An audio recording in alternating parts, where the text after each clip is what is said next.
Hi hello അസ്സലാമു അലൈക്കും welcome back. ഇന്നത്തെ വീഡിയോ പഴവും മുട്ടയും ക്യാരറ്റും വെച്ചിട്ടുള്ള നല്ല അടിപൊളി ഒരു സ്നാക്കിൻ്റെ റെസിപ്പിയാണ്.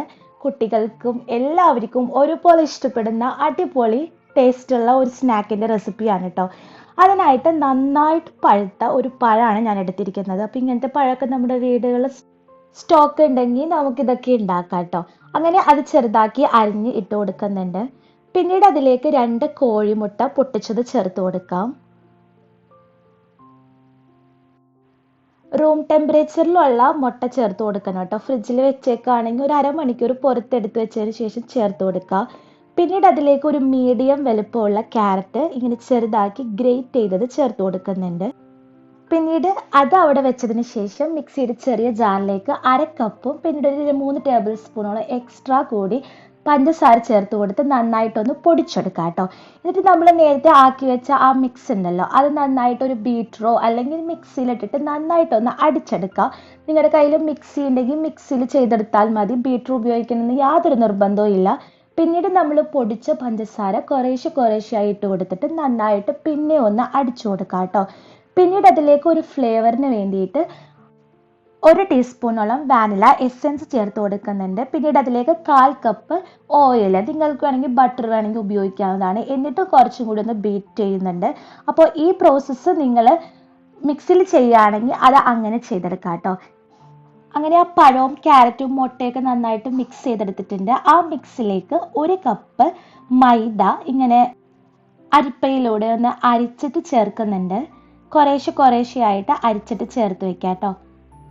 പിന്നീട് അതിലേക്ക് 1 ടീസ്പൂണോളം നിറയെ ബേക്കിംഗ് പൗഡറാണ് എടുത്തിരിക്കുന്നത്. പിന്നീട് ഒരു 1/2 ടീസ്പൂണോളം ബേക്കിംഗ് സോഡയും ചേർത്ത് കൊടുക്കുന്നുണ്ട്. പിന്നീട് ഒരു പിഞ്ച് ഉപ്പ് ചേർത്ത് കൊടുക്കുന്നുണ്ട് കേട്ടോ. അതും കൂടി ചേർത്ത് കൊടുത്ത് നന്നായിട്ടൊന്ന് ഇളക്കിയെടുക്കാം.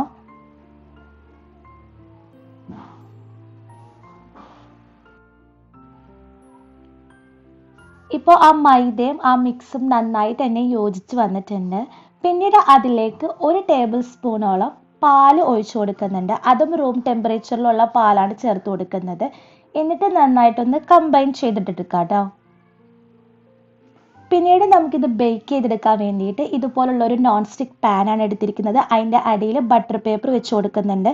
അത് നിങ്ങളുടെ കയ്യിൽ ഇല്ലെങ്കിൽ കുറച്ച് ഓയിലും അതുപോലെ തന്നെ മൈദയും ഒന്ന് സ്പ്രെഡ് ചെയ്ത് കൊടുക്കാം കേട്ടോ. എന്നിട്ട് നമ്മുടെ ആ ബാറ്റർ ഉണ്ടല്ലോ, അത് കുറേശ്ശെയായിട്ട് ഒഴിച്ചു കൊടുക്കുന്നുണ്ട്.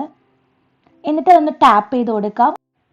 അതുപോലെ തന്നെ ഇതുപോലത്തെ എന്തെങ്കിലും ഉണ്ടെങ്കിൽ അതൊന്ന് ഇങ്ങനെ ചെയ്ത് കൊടുക്കാം കേട്ടോ. അപ്പോൾ എന്തെങ്കിലും ബബിൾസ് ഉണ്ടെങ്കിൽ അതൊന്ന് പോയി കിട്ടിക്കോളും.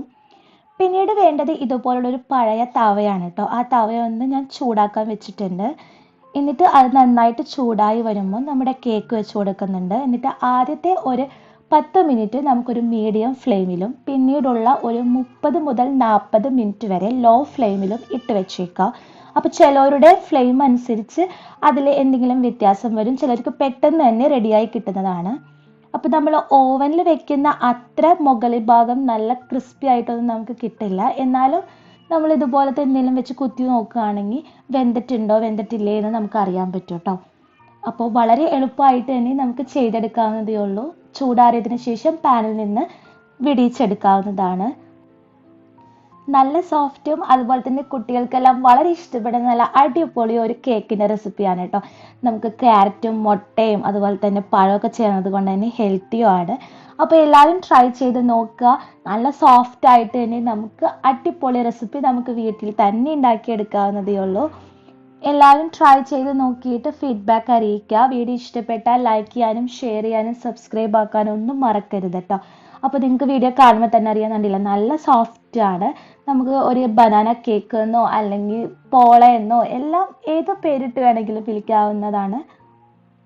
അപ്പോൾ കണ്ടില്ലേ, നല്ല സോഫ്റ്റ് ആണ്. കുട്ടികൾക്കൊക്കെ വളരെ ഇഷ്ടപ്പെടും. അപ്പോൾ ഇന്നത്തെ വീഡിയോ ഇത്രയേ ഉള്ളൂ. ഇൻഷാ അല്ലാഹ് പുതിയ വീഡിയോ ആയിട്ട് കാണുന്നത് വരെ താങ്ക് യു, ബൈ.